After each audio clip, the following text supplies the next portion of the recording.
Management District, and I want to thank you all for joining us for this afternoon's special workshop called Capital on the Coast, Introducing New Financing Tools for Downtown Corpus Christi.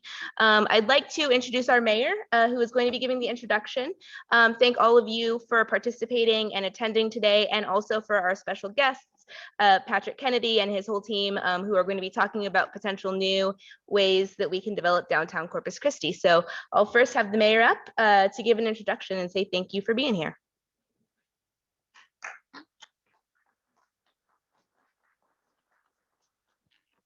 Good afternoon, everyone. I'm Mayor Paulette Guajardo, and we really appreciate your participation today, and of course our guests and speakers as well. So Mr. Kennedy reached out to me. How long ago was that, Alyssa? A month or, well, I've only been here 3 months and 4 days, so it was probably a couple months ago. And when I read his interesting email, I knew right away that this was absolutely something that we need a little discussion on. I think it was going to help. I thought that this is going to be something eye-opening and educational for all of us, especially our downtown management district. So I immediately forwarded that email and said, Alyssa, I think this is something we can benefit from, and I'll let you be the lead on it. And of course, here we are today. So our downtown, as you all know, we are on an upward projection, and we continue to be. And I have made a personal promise and commitment to Alyssa that I, as mayor, am going to support that 110%. So we meet weekly. We are spending a tremendous amount of time in what that means. How do we move forward, and in what different avenues?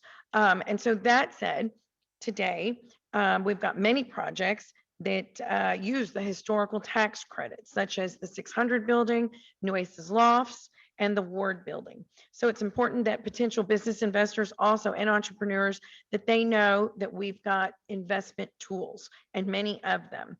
I think that this process, people can see it as intimidating. And so we want to make sure that we demystify that. And that is where our guests come in today, and they will give us some insight of it. So today we welcome Kennedy, Sutherland, LP, and TransPecos Development Corporation to Corpus Christi. I'd like to welcome you. Thank you for your time. We're very excited to hear what you have to say and then put that to use. So with that, I will, let's see, back to Alyssa, and we'll have a very good, interesting event today. Thank you all for being here.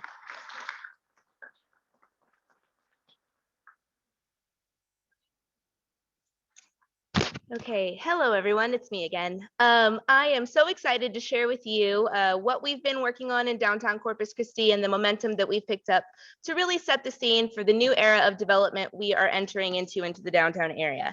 I want to first thank our staff who worked to put this event together. We have Alexis Hill, Alan Albin, Erica Tamez, Jason Alanis, our board member, Josh Ridgeline, who's running some technical specs for us. And we have another board member here, Didi Perez and Christoph Kuskowitz with the Omni Corpus Christi. Thank you all for being here. And we have our TERS board member, Jim Sedgwick. Thanks for being here, Jim, as well as some downtown property owners and developers like Dave here in the front. So I think we're in a good group of people who are really interested in supporting downtown Corpus Christi and having it move forward. As you know, downtown is the heart of any community, and we've really been in a great time for development across the coastal bend. But as we continue to do that, we want to make sure downtown provides that good quality of life that keeps our region competitive. So that is what we are really here to talk about today. Now that we've really gotten through COVID-19 and we're kind of seeing the light at the end of the tunnel there, really resuming the development that we had initiated downtown. And I'll refresh all of you on what that looks like so we can kind of know where we're picking up from.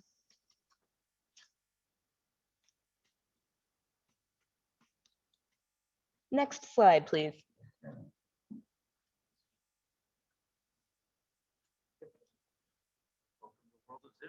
Okay.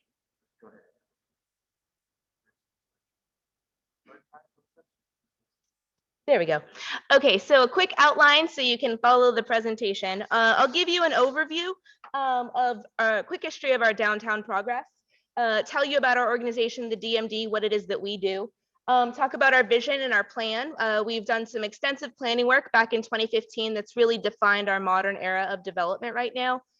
Explain to you what we've accomplished in this modern era of development, and then talk about moving forward and the momentum that we have.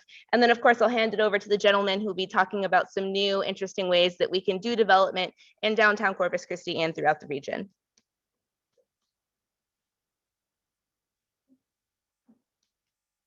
Oh, gosh. There we go. So a quick history of downtown progress.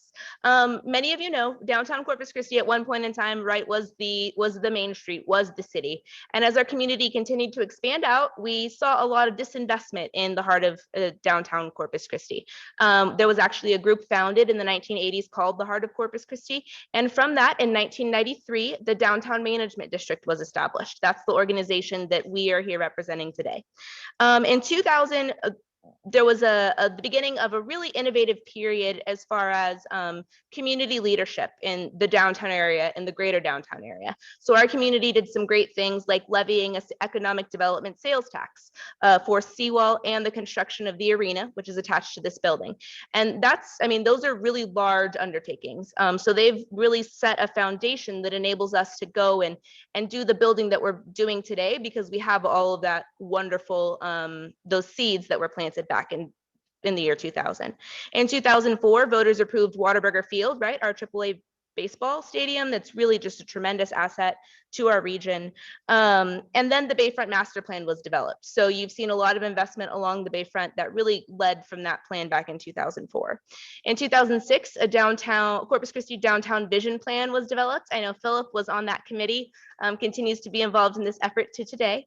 And because we had that 2006 vision plan, in 2008, the city took the leadership role in creating the downtown reinvestment zone. A year later, the county and Del Mar joined the reinvestment zone. And that's the tool that's really enabled us to operate and facilitate the types of development that you're seeing now in the downtown area. It wasn't until 2014, the DMD got a new executive director. His name was Terry Sweeney. He came from Indianapolis, where they were very sophisticated in their utilization of reinvestment zones. So Terry brought a lot of really great experience and know-how to our community. I was promoted to the business liaison in the city manager's office, and we really started working and building the infrastructure that we're utilizing here today.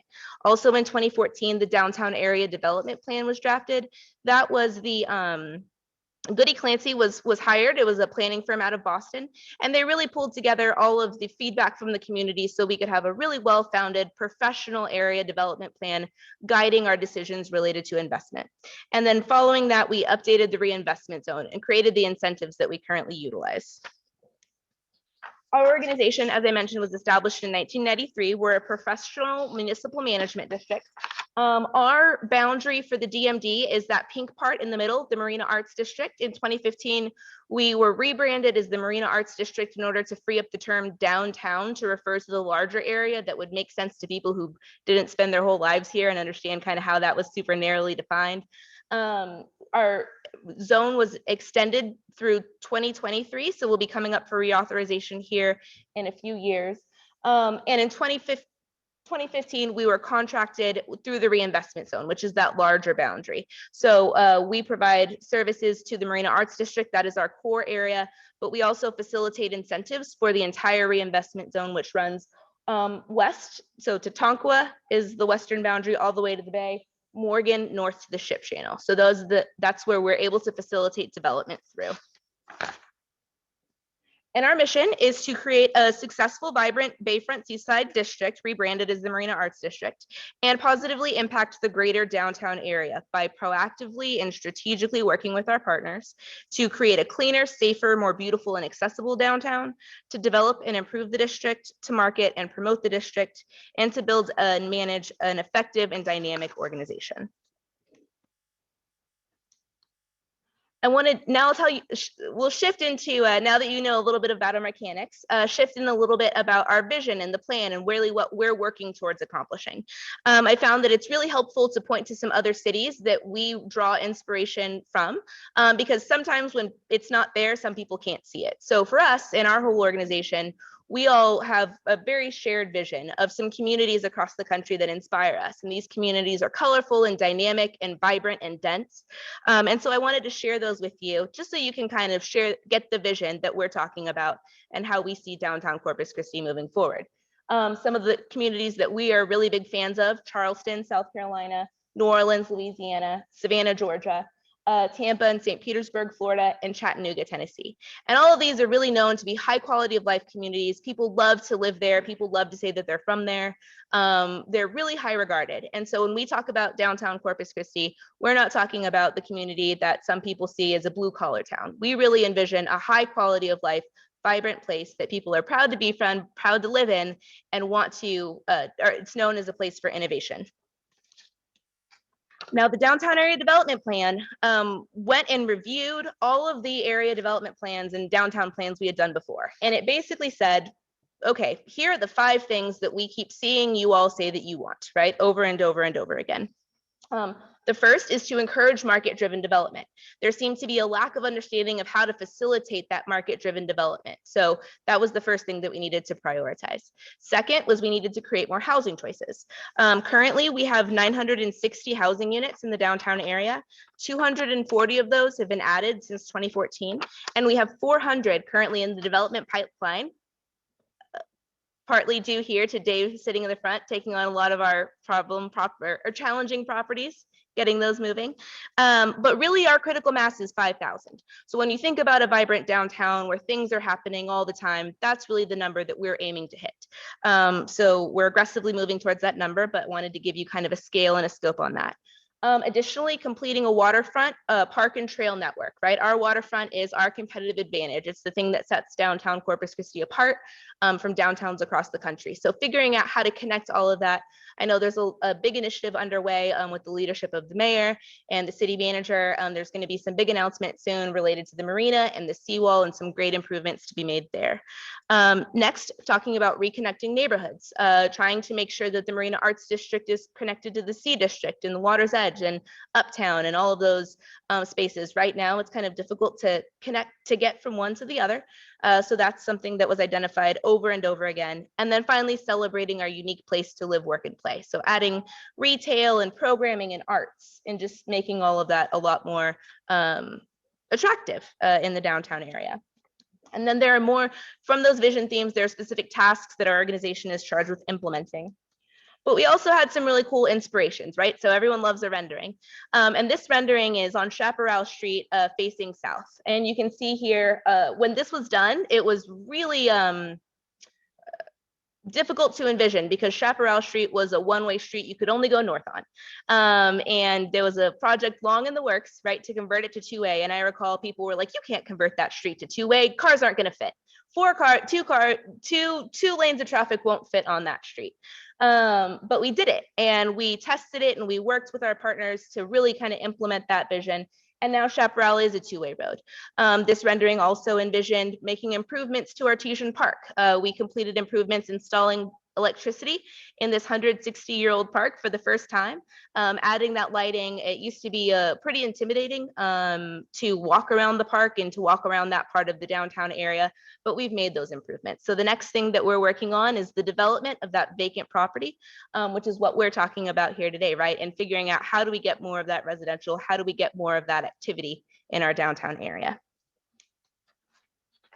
Going into the modern era of development, these are the incentives that were created in 2016 that really have launched the activity that you see in our downtown today. We have 4 private incentive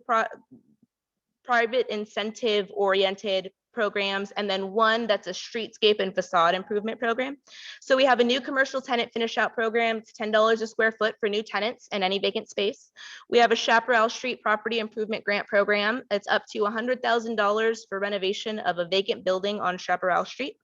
We have the Downtown Living Initiative, anywhere from $5,000 to $25,000 per addition of new residential units in our downtown area. We have a kind of a catch-all, which is a project-specific development agreement, which will rebate property taxes from the city, the county, and Del Mar for a time frame for costs specifically related to urban development. And then we have, of course, that streetscape program that I discussed earlier. And that was done with the approval through the support of the TERS board, which is actually also the city council. I see we had 2 TERS board member and city council members join us. We have Roland Barada here in the front and Ben Molina over there in the back. I want to give you guys recognition, say thank you for your support in facilitating and making these incentives possible.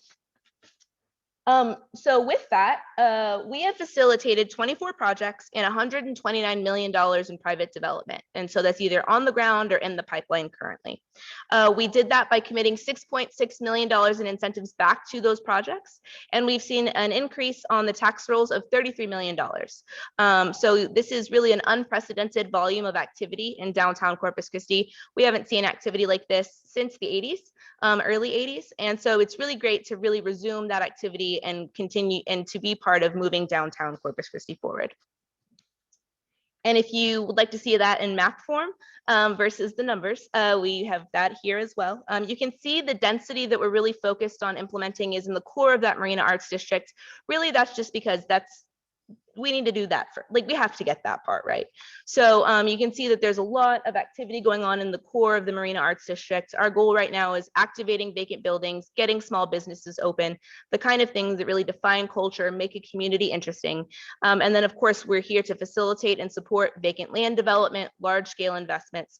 But if you've read Richard Florida's The Creative Class, you really need that base of activity that makes the community interesting to facilitate, and that large scale investment will follow.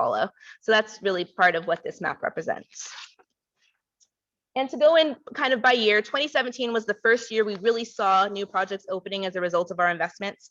That year we saw Urbana Market, the Exchange, Blimpies, Kahula Coffee, and Bar Under the Sun opened up.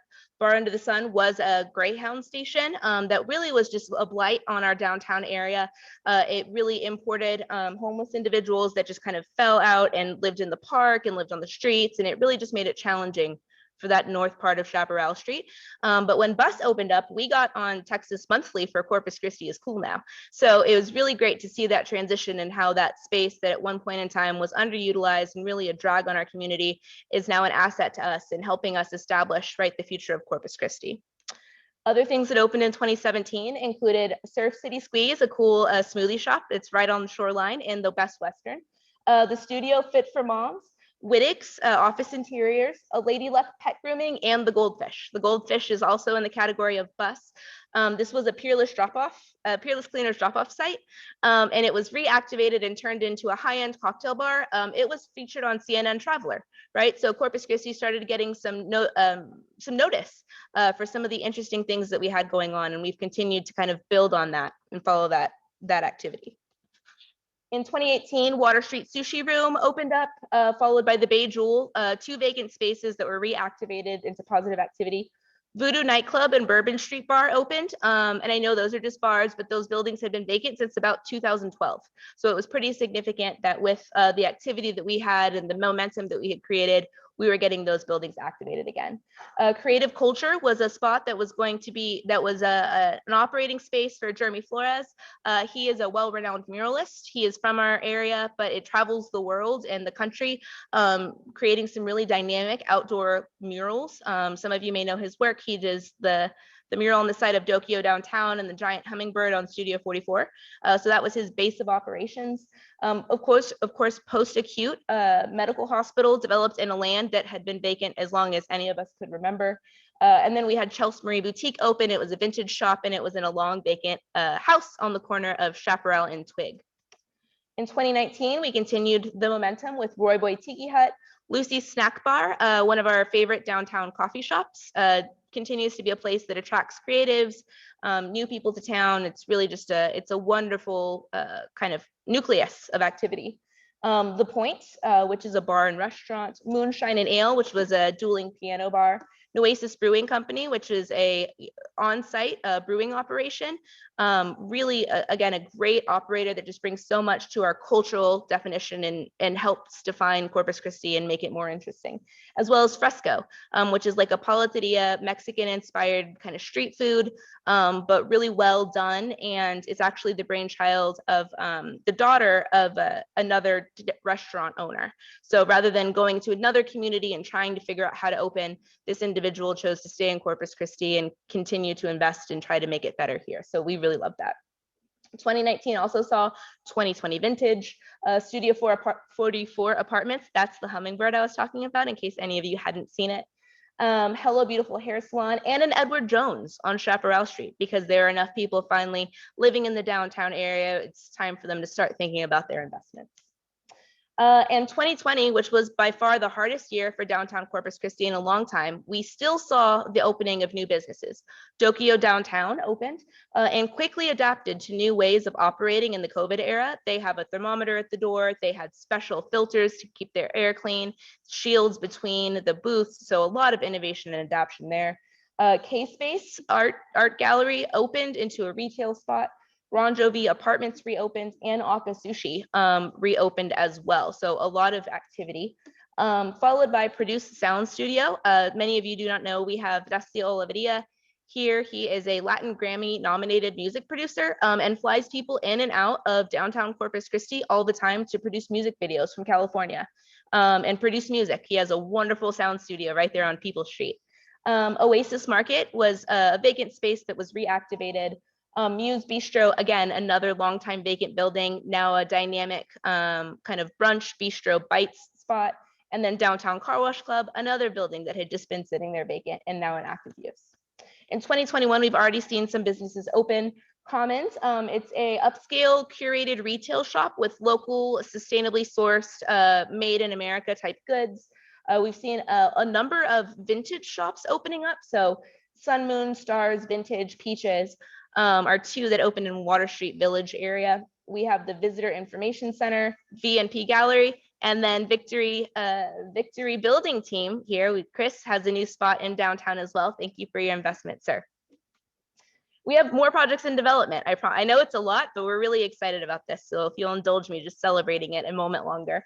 Elizabeth's is a new spot at the Art Museum that is going to be opening up as a Mediterranean lunch and dinner restaurant. Bus Tasty Bites, so Bar Under the Sun is adding another component to their operation. They're going to have an outdoor kitchen. All Good Fitness is expanding into a building, gosh, at least a decade vacant at the corner of Schatzel and Mesquite Street. And then Water Street is expanding and opening a really nice landscaped garden. I believe the landscapers are the same ones that done some landscaping work at the Pearl and helped establish that whole experience. So they've come and lent their design creativity to a new outdoor facility we'll all be able to appreciate here at the end of the summer. We have the Chamberlain. I think that's everyone's favorite building in downtown Corpus Christi. It has all that wonderful Art Deco, and we've seen it just sitting there, not in operation for a long time. So Fraser Companies took control of that and have renovated it and are ready to lease up and find some new tenants for that. The Montgomery Ward building, vacant since the 60s, where the vision here, it's by Bill Hoover, who's also was the developer of Nueces Lofts, the first new multifamily facility in our downtown area. He has a vision for artist lofts, studio spaces, and retail, as well as a shared use kitchen. That project actually has closed on financing, ready to go to construction here this summer. The 600 building, we are joined virtually by the developers there, Marcel Wisnia. Really excited about that project. It's to convert the 600 building to 133 apartments. And then, of course, the Hilton Garden Inn and the C District hit a little bit of a snag with COVID and the pausing of that tourism capital, but we'll be moving forward here again soon in the coming months. There are some next level developments that we're really excited about. Of course, A&M finally purchased a property. Jacqueline is here with us with A&M. Purchased a property in the heart of downtown Corpus Christi. There are some really big plans related to the renovation of that building. I know there's talks about bringing some master's level programs down. That is also where we are officed. So we're really excited about that partnership and being able to be a part of that, innovative ideas and thought that are being brought downtown by the university. The Nueces County Courthouse redevelopment, we were joined earlier by some representatives from the county. I know there's a lot of work being done there for that potential development. Seagull Villa renovation being led by Dave here in the front. Seagull Villa, as many of you know, is a HUD Section 8 property right now. Those residents are actually being moved to a completely new site, and Seagull Villa will be renovated into luxury apartments. Hotel Aria is a vacant building that is being renovated. It was purchased by a hotel group out of the UK. So that project is being renovated. There's also some new concepts that we're talking about at Woolworth, the Woolworth building. And we have Freddie here with us. Hey, Freddie, who's looking at doing a new project at the old Aria nightclub site. So a lot of really great activity here in the pipeline. And then we have about 20 projects that aren't even, that we're in discussions with in some phase of development that we just, I mean, if you're not overwhelmed already, we didn't want to overwhelm you on this slide. So there's a lot of activity going on still for us downtown. So moving forward, we have a map here. You can see we have a lot of activity, but a lot of vacancies still to fill. So we'll continue utilizing our incentives to fill those vacancies. We've initiated retail recruitment. So we've hired a retail consultant for the first time in our downtown's history, who's engaging with us with state and national brands to see if there's some cool bar restaurant chains that are well known that align with us that we can bring down. We are initiating another residential market analysis to try to keep those numbers fresh and updated. And then we're tackling big vision concepts. So marina activation, landscaping and greenery, prioritizing walkability, and then that transportation connectivity are all things our organization is looking to partner with the city and other agencies to tackle. It's all about developers and property owners. So you here with us, figuring out how to move forward with your individual sites, and then welcoming new investors in tools to downtown Corpus Christi, which is my segue to hand it over to some new players we hope to have in our downtown area to bring some new activity to our community. So that wraps it up for my presentation. Happy to answer any questions, but I'd love to introduce Patrick J. Kennedy to take us through the second half of this meeting today. Thank you.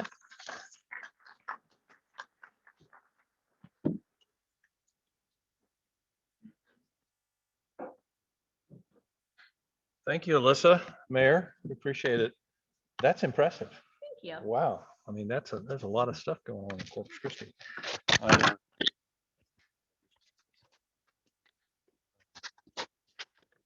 Okay. So capital on the coast. That's really what it's all about, is where do we get the capital from? And we appreciate the invitation to present here. I'd like to first quickly introduce the rest of my team that was able to come. Not all of them were able to come today, but Casey Klein is our Vice President of Development for TransPecos Development Corp, which is a community development entity authorized by the U.S. Treasury Department to work in the new markets tax credit space. And TransPecos Development Corp has been around almost 20 years. We have received $115 million in dollars in allocation from the Treasury Department that we've mostly deployed in projects across the state of Texas. Our CDE is just focused on the state of Texas, and we have some specific, areas that we try to focus on that we've committed to the Treasury Department to. And Casey's going to have a much bigger presentation and talk to you in greater detail about how we can engage with property owners, project sponsors, the city, and related entities, including the university, etc. Next, I would like to introduce Cinco Light, who is the Chief Lending Officer of our bank, which is called TransPecos Banks.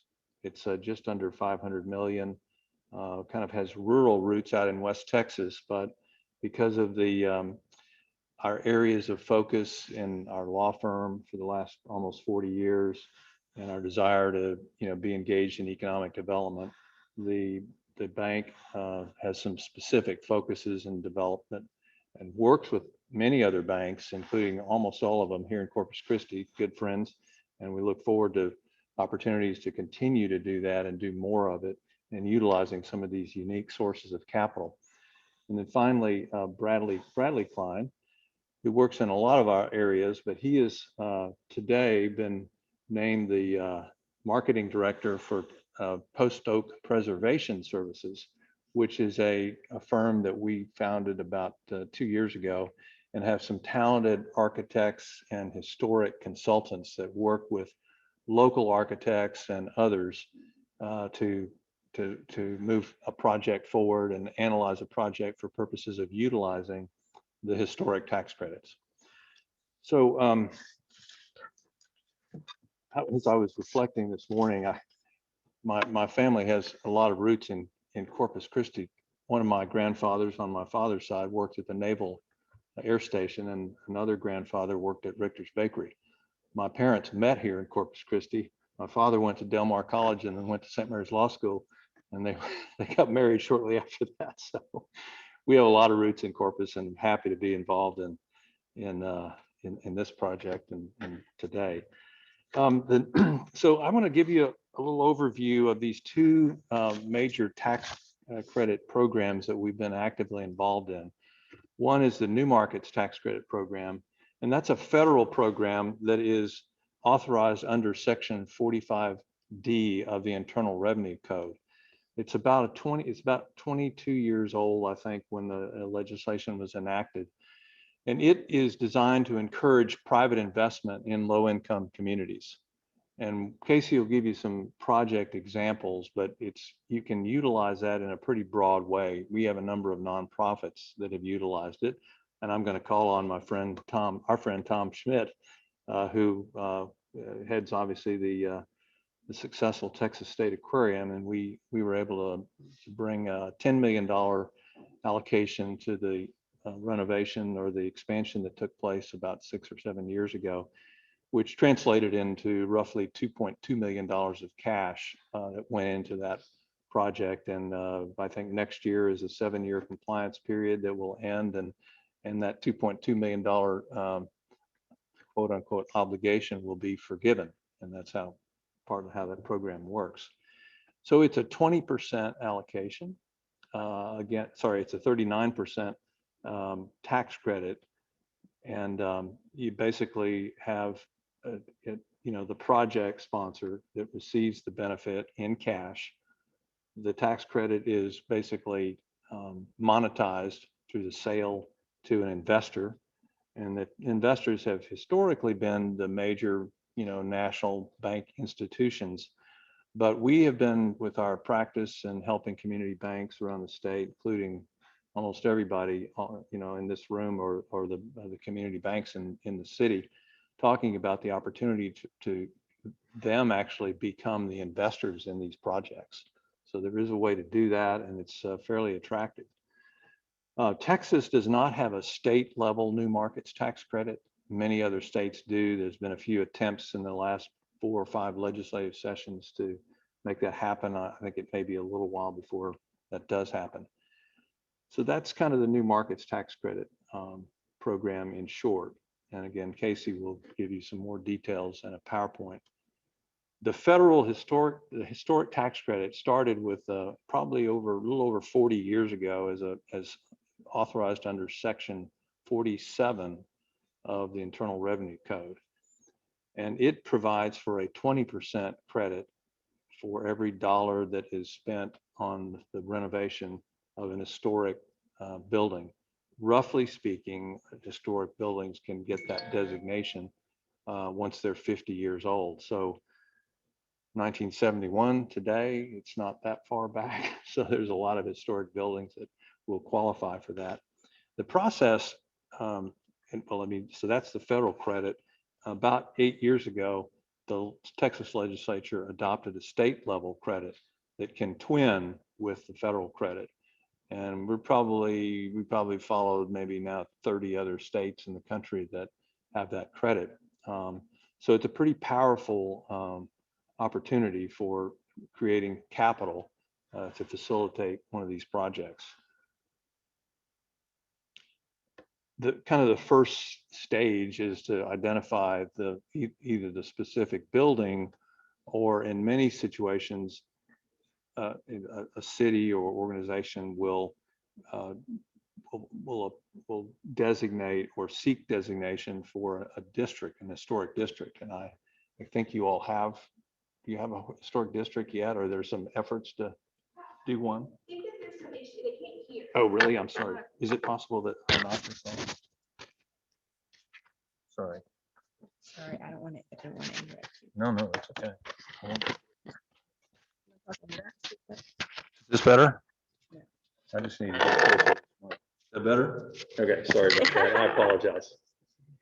That's the Zoom feed. There we go. Okay, thank you. Sure. So you can get a building designated or a district designated in which all the buildings or most of the buildings in there are determined to be contributing to the district, and therefore, generally speaking, eligible for these credits. And that's kind of the first step. There's a process that's involved. The federal Code of Federal Regulations has some standards of rehabilitation, which both for state and federal credit purposes, you've got to follow. So those standards are general principles. And so there may be some developers and property owners that have been involved in that, but there is, generally speaking, a pretty wide ability to do either to completely repurpose a building or to make renovations, etc., for a different purpose. That's what our Post Oak preservation group does, but our law firm also is very mindful of what the case law is, particularly on the federal side. When we find a regulatory authority that says, well, no, I don't like, there's too many windows, you're punching too many windows in this ice warehouse, for example. And so we get involved in kind of the negotiation and showing them that, well, no, there is precedent for doing this. So those are some of the nitty gritty things that happen. But we also then will kind of put the whole legal structure together. We've actually done a fair number of projects that have included both federal new markets, federal and state historic tax credits. And while you can't see this, and I don't know whether Casey's got something in there, but there's a little complexity to it. There's lots of boxes and arrows and cash flows, but at the end of the day, the historic tax credit in the state of Texas is 25%. When you twin that with the 20% credit, it's 45% of gross credit amounts. And going through the process of getting all this structured with the lawyers and accountants and consultants, et cetera. And then the investor will typically buy those credits at a discount. So you're still looking at a benefit of between 38 and 40% on every dollar that's qualified as qualified rehabilitation expenditure. So it's pretty impactful. And then if you can, lucky enough to have Casey Klein helping you on the project, he can go out and find some new markets tax credit in the proper circumstance, and they could twin with the federal credit if you're rehabilitating a historic building, and add that to the 45 cents. So that's another roughly 20 cents is what we think that it's a 39% credit, but in our experience, a $10 million allocation of new markets will get you roughly $2 million of actual net cash benefit. So that's really essentially hard equity.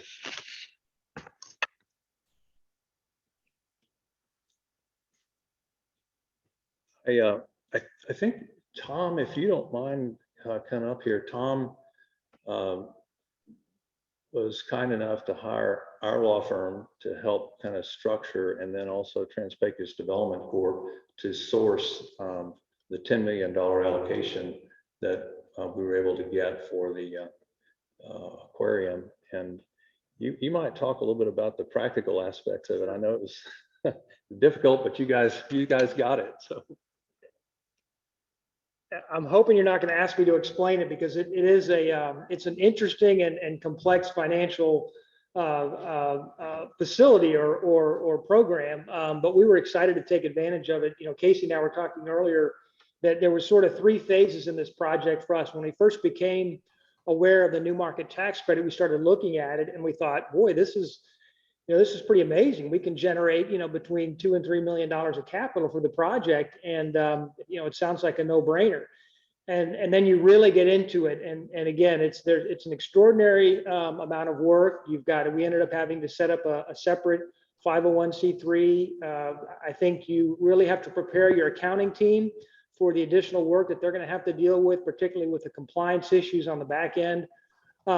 Getting our, I don't know if I have any board members here, getting our fairly conservative board to go along with us on the project, because you're having to move millions of dollars of your own capital around.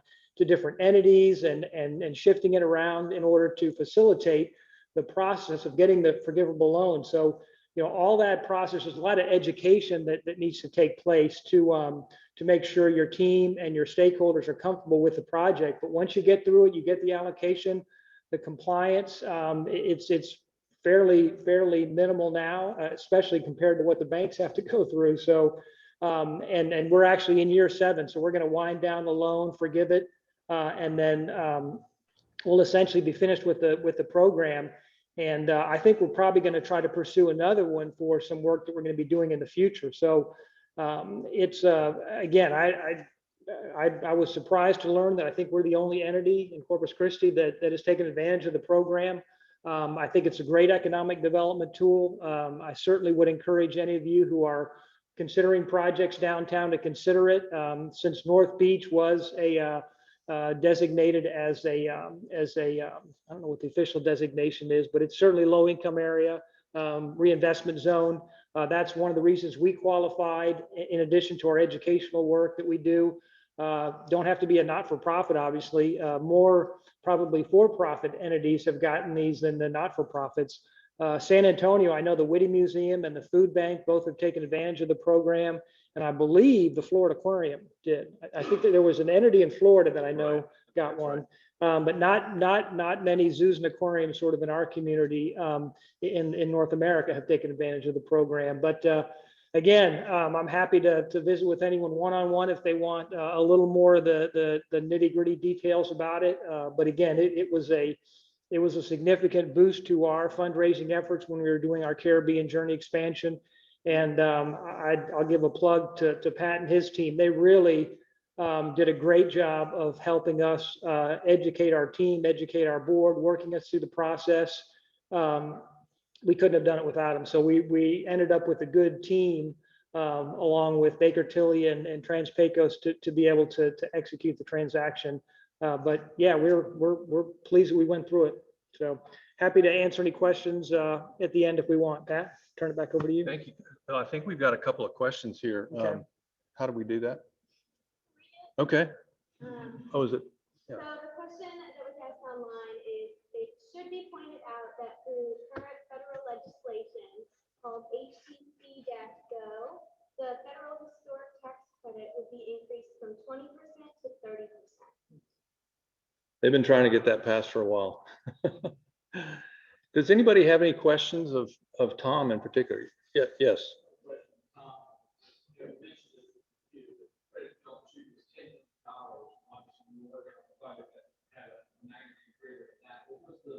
How was that number determined? What was the factor that $10 million was a cap? Well, and Pat can probably answer it better as well. I mean, there's a certain allocation that the regions get. And so, initially we had thought about potentially going after a 20 million allocation. 10 million allocation made more sense for us, and it still generated about $2.5 million.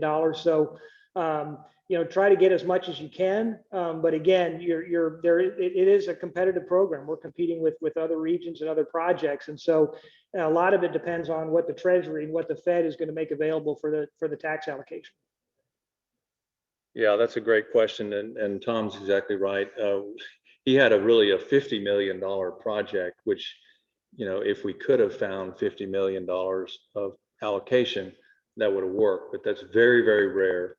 It's the Congress has been authorizing about $3.5 billion a year.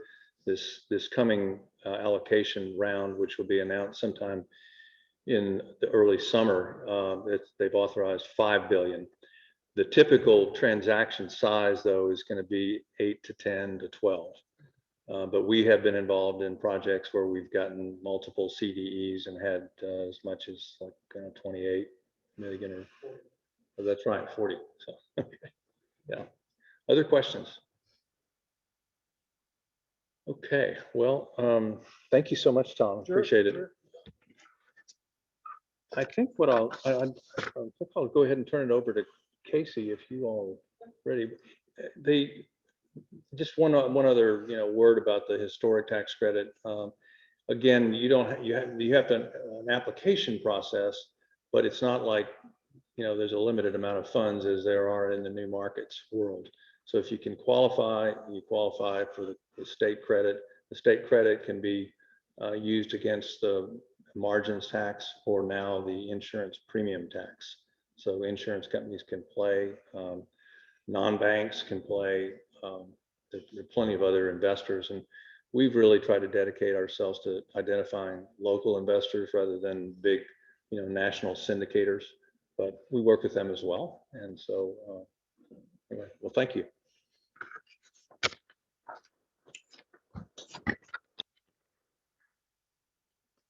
Good morning, everybody. I hope to speak loud enough. I usually don't have that problem, and I'll walk you through a little bit more detail what these programs Pat talked about today. I'm going to specifically focus on the new market tax credit program, but I will also focus on any historic questions that you may have.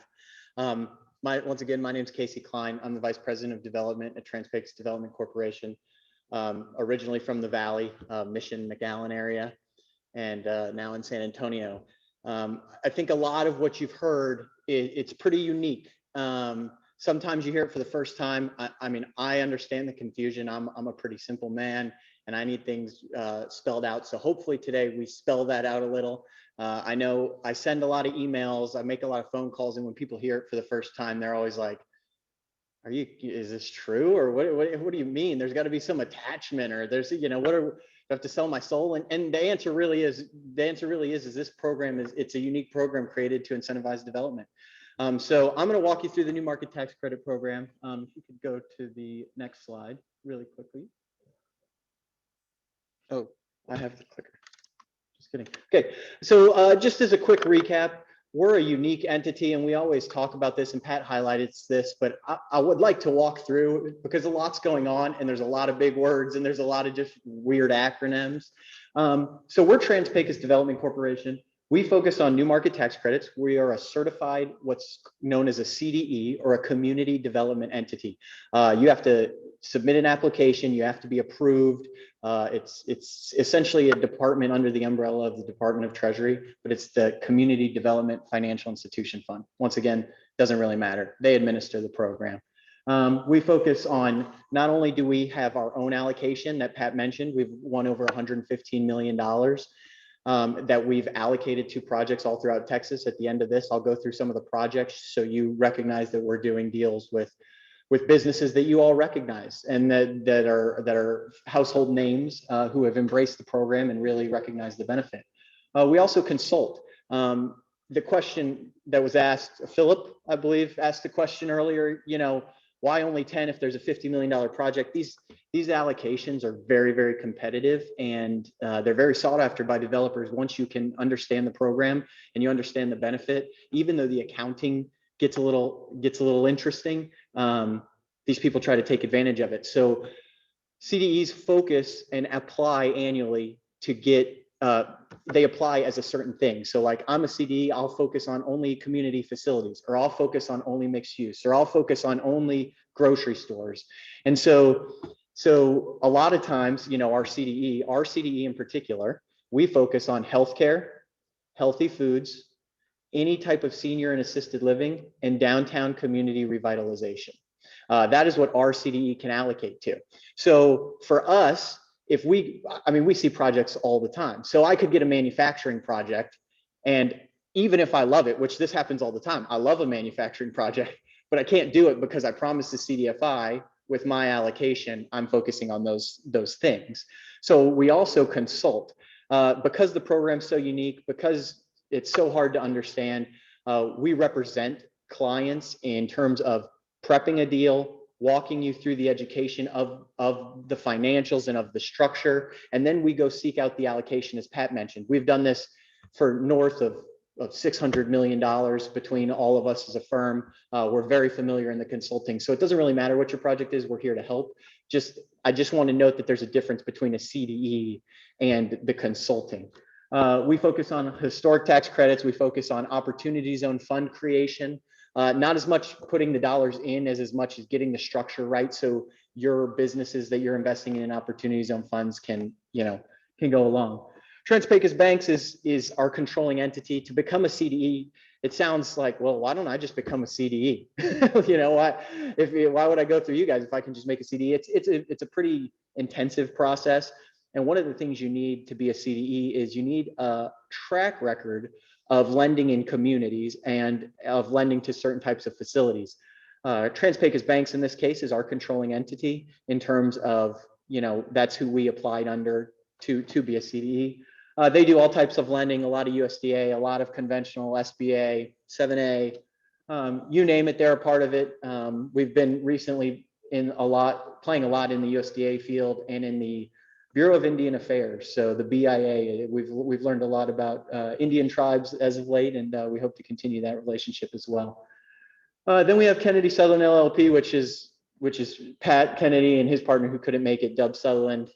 They make sure we follow all the rules and do all the right things. And so they keep us in check most of the time. And then Post Oak Preservation, which Pat mentioned. For these historic deals, there's a huge incentive, like Pat mentioned, there's a 45% incentive. And so it's important to understand the rules and regulations in terms of maintaining the historic nature of the buildings. And so what Post Oak Preservation does is they get with your architect, they make sure that these buildings are drawn to spec so that the National Park Services, who actually is the administrator of the historic tax credit program, so that they approve your project. So anyway, so you have a lot going on. We always joke that it's a one-stop shop, but the real answer is we work with tons of banks all over. So all the banks here, there's always a place in all of these deals for everyone to come together.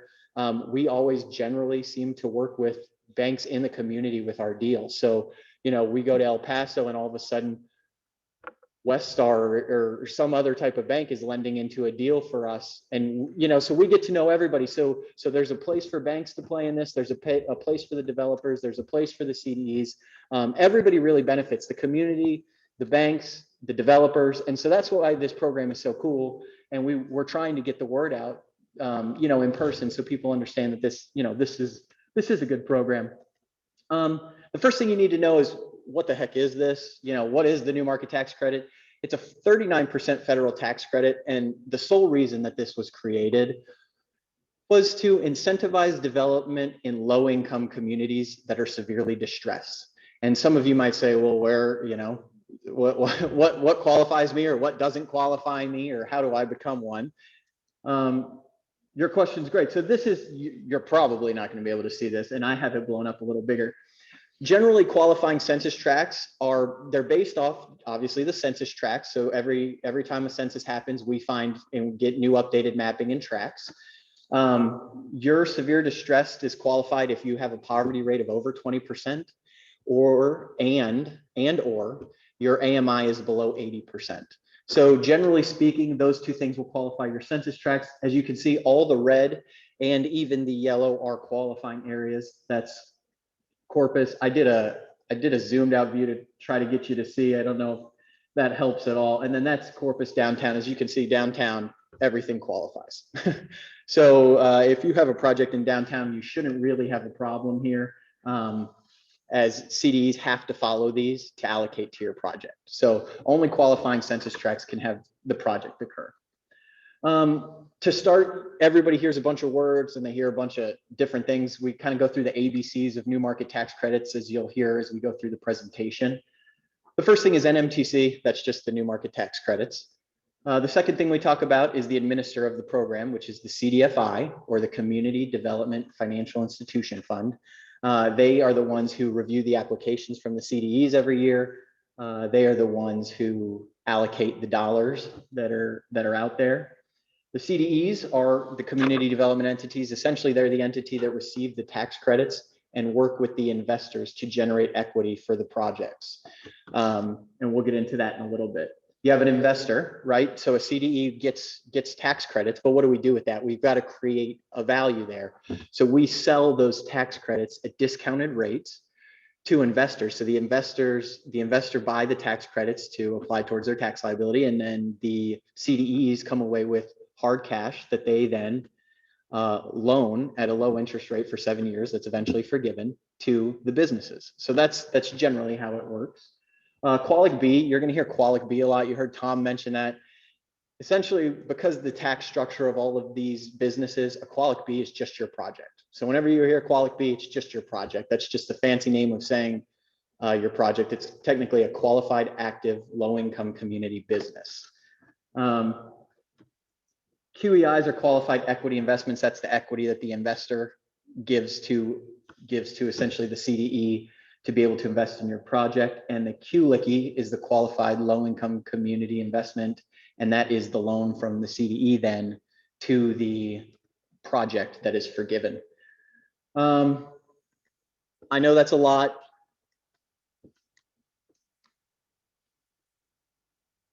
I'm not clicking it right.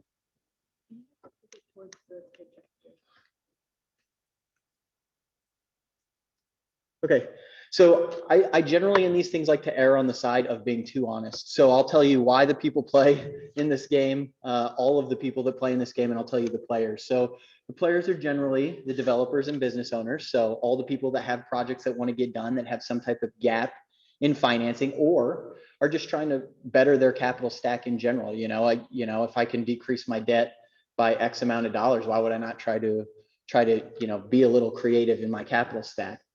The CDEs are obviously crucial because they receive the tax credits, and the tax credits are then used to create that benefit for the developers. And the CDEs play because one, they have promises to the CDFI that they will create jobs, that they will create quality jobs in the community as well as accessible jobs in the community. So the CDEs are essentially trying to create and promote growth in severely distressed areas.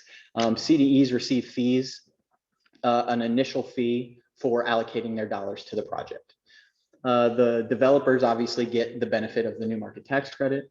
Investors get the tax credits. So they purchase the tax credits, and as Pat mentioned, they purchase them at a discounted rate. So that's why a lot of banks play in this. That's why we have a lot of community banks that play in this. And especially as of late, Pat's done a wonderful job of getting a lot of community banks to understand the program so that they can purchase. But essentially, we sell 39% of the total allocation of tax credits to a bank, and we sell them for a going rate of about 70 to 74 cents on the dollar right now.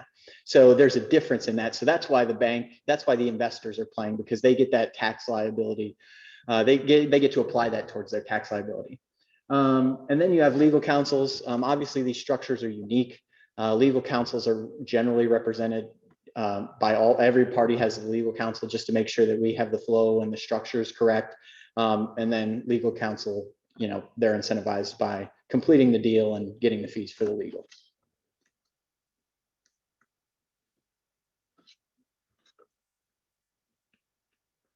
Okay, so what is eligible? What can I use on my project?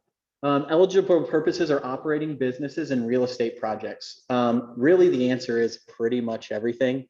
My next slide will tell you what you can't do because it's easier to do that.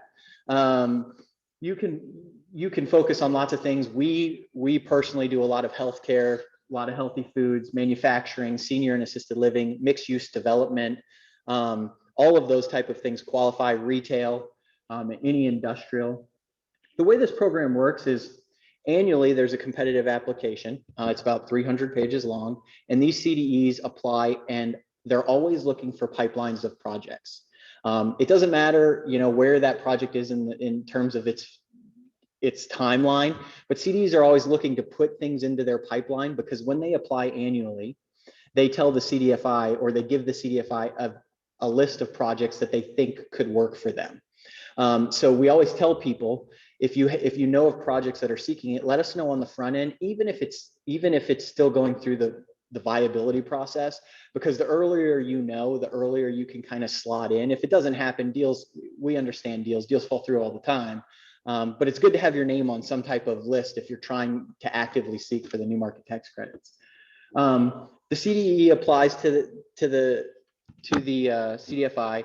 Generally speaking, there's hundreds of billions of dollars of requests. Everybody has a lot of projects. Everybody wants to do it. As Pat mentioned, there's 5 billion that will be allocated in this round. So very, very competitive, which makes the program unique, because you can be with a CDE, and this is why consultants are also important, is because you never know who's going to win, and you never know how much they're going to win. And so you're always trying to stay ahead of the curve in terms of where the new markets are coming from, how much may be available, and you want to have multiple options. So you really try to get your project out there. And a lot of times consultants, people who know the industry like us we work with so many investors and we work with so many CDEs and partnerships that we try to spread it out. So regardless of who wins, we're generally covering our basis in terms of that. After a competitive review, they allocate one time a year all of the dollars to CDEs. This is projected as of now for this year to be in June.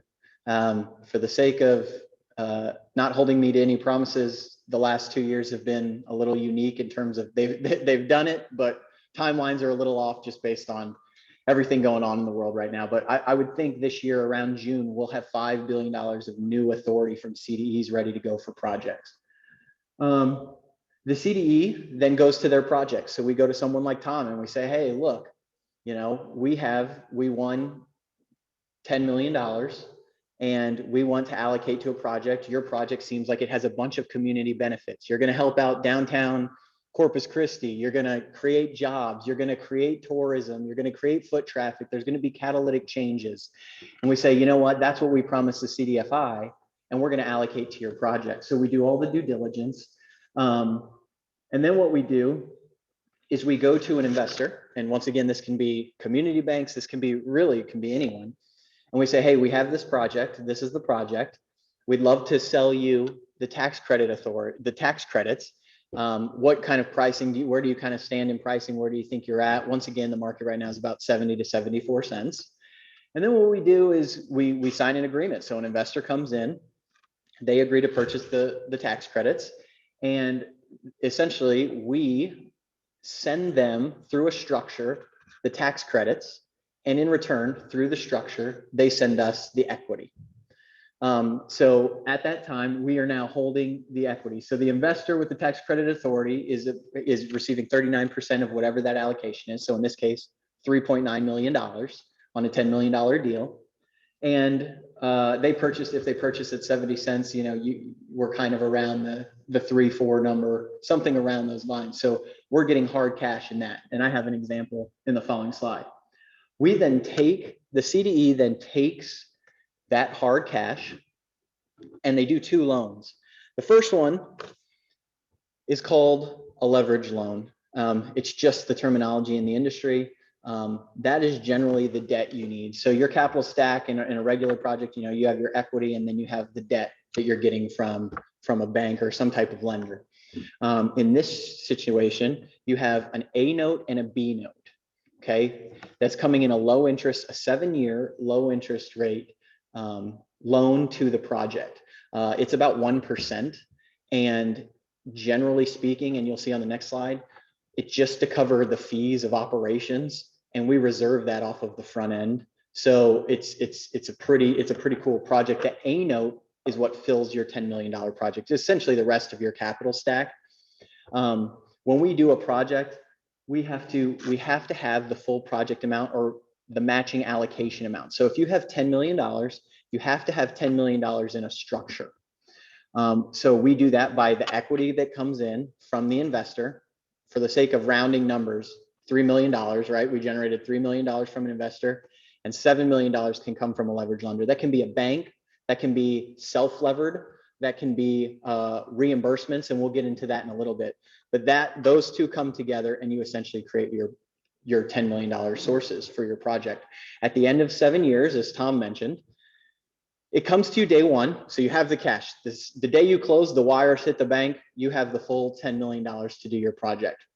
You use it, generally you have to use it within a year, within 12 months, which is never hard for, generally speaking, we don't really run into issues with that. You get the money out the door within a year, and you continue in the compliance period for 7 years. At the end of 7 years, we go through what's called an exit or an unwind.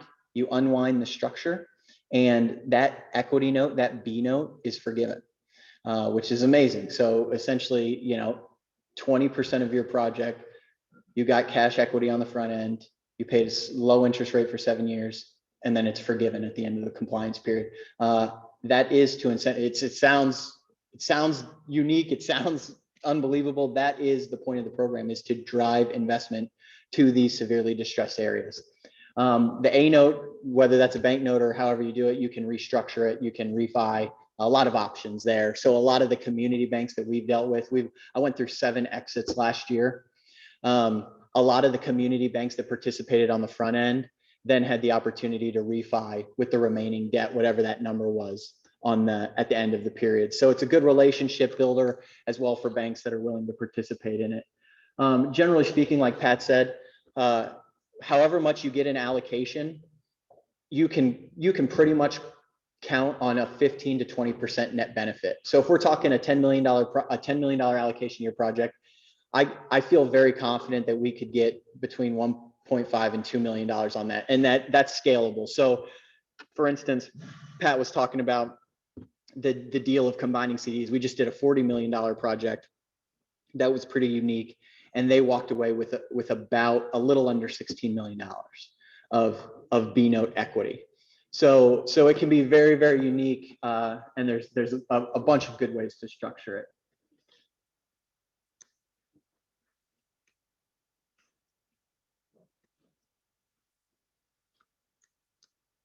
Sorry.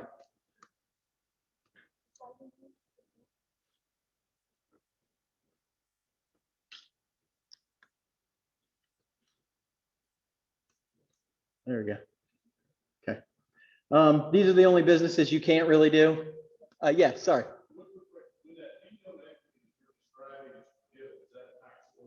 So that's a great question. For profits, there can be tax implications at the end of the compliance period.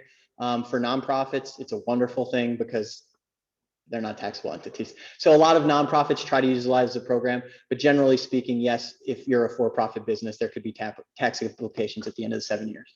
I'm going to skip through these. I don't want to go too much longer. Those are the things you can't do. Generally, what's referred to in the industry is the, businesses you can't: golf courses, racetracks, gambling, things of that nature.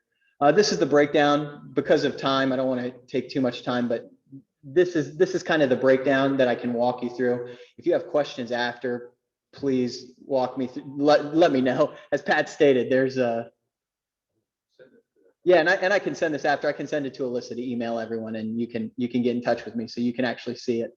But this looks different and weird, but it's very simple once we walk through it. It just gives you an understanding of the costs of the transaction and what your net benefit, how we get to your net benefit that we described earlier. We talked about ways of securing leverage. We talked about the uniqueness of CDEs. Pat mentioned that our CDE is a Texas CDE. We focus on projects in Texas, so we love Texas. We want to be in Texas. Every CDE is different. Some CDs focus in only cities, some focus in multi-states, some focus nationwide. Everybody's different, and so it's about sorting through the CDEs that work for you and your business, really. CDEs, what increases your ability to get it as a developer, and what do investors and banks like? They like shovel-ready projects, just like everybody. You increase your chance significantly of being competitive if you're ready to go. You have your architect, you have your GC, we have your construction cost breakdown, we have your construction timeline. CDEs like that because it shows you're wrapped up and ready to go. We talked about the compliance, and then importantly, what does it do for Corpus Christi? Construction jobs, part-time jobs, full-time jobs, obviously money driver.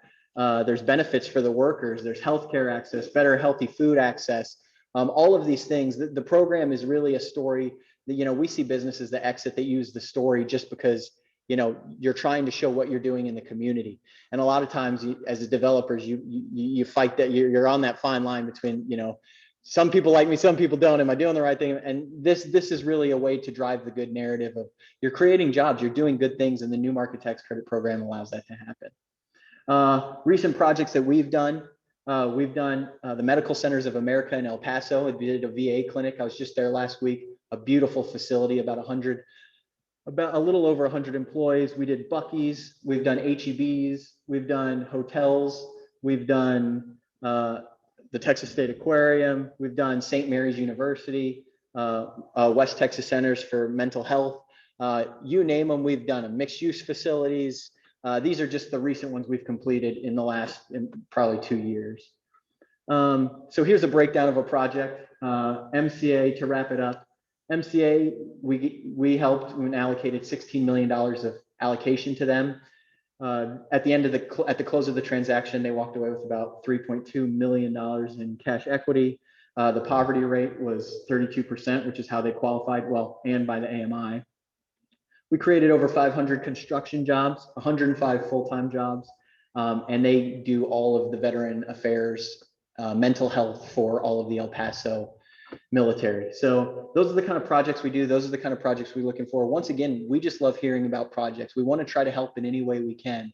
And so, some projects work, some don't work, but we want to be here to tell you that we'd like to hear about it. We'd like to figure out a way to find a way to get it done.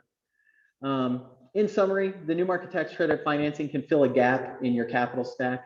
It's flexible financing terms, create jobs and expansions in communities that are severely distressed, such as downtown areas. The project has to be located in a qualifying census tract, and it can be used by for-profit and nonprofit groups. And all of our contacts here, I'll send this to Alyssa. She can send it out to y'all. And once again, if you have any questions for me, please don't hesitate to reach out or grab me. Questions there? I know that was a lot of information in a really short amount of time. All righty, thank you very much. I'd like to ask Cinco Light, the Chief Lending Officer of TransPecos, to step up for a few minutes. I'm the banker of the affiliate group, so have to keep them in line, So I'm fortunate enough to work with obviously a talented group of folks across the law firm, as well as the CDE we have with TransPecos, which has been around since I've been involved with the bank.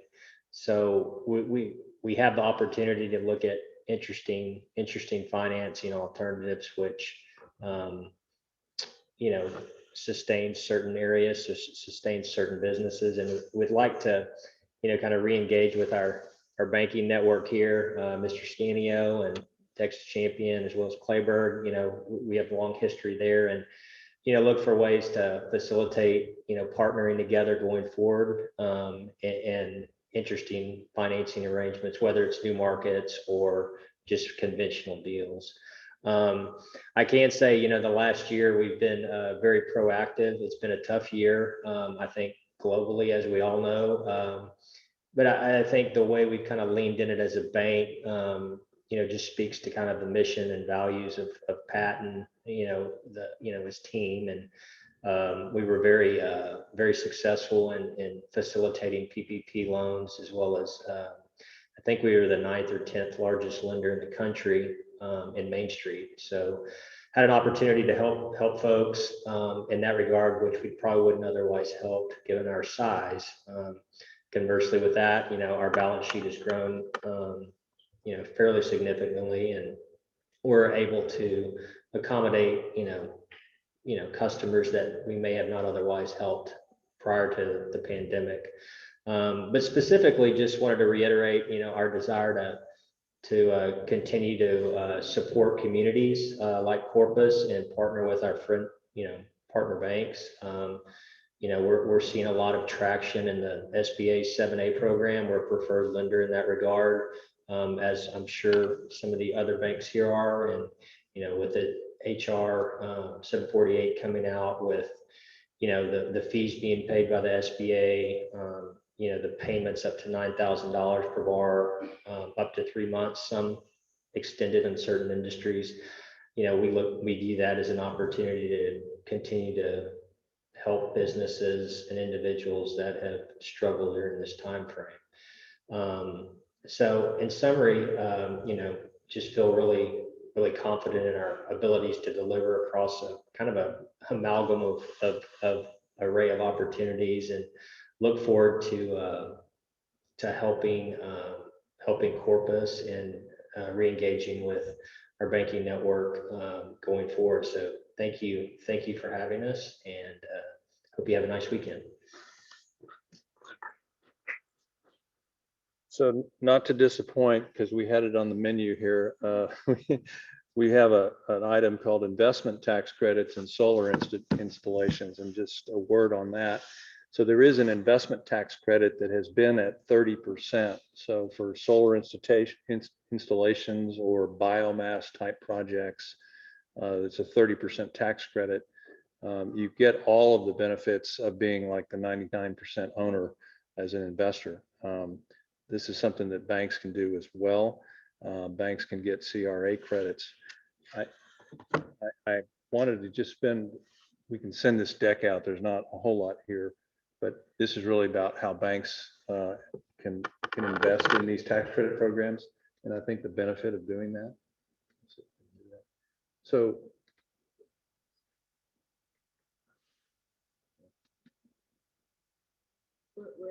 am I going the wrong way?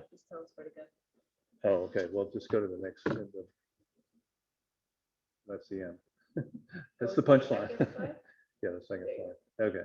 So we see, yeah, I mentioned there's typically, the Bank of Americas, the JP Morgan Chases that are doing investing in these tax credit programs. And we think it's a real neat opportunity for community banks to do that. Casey had talked about the pricing being 70 to 74 or so on the dollar. When we first started doing this, well, let's just say this, that before the pandemic, the pricing got up to like, 80, we did one deal that El Paso project had 88 cents. So that's great for the project because it's delivering more money to the project, but it's not that good for the investor. But the investor banks generally can get CRA credit.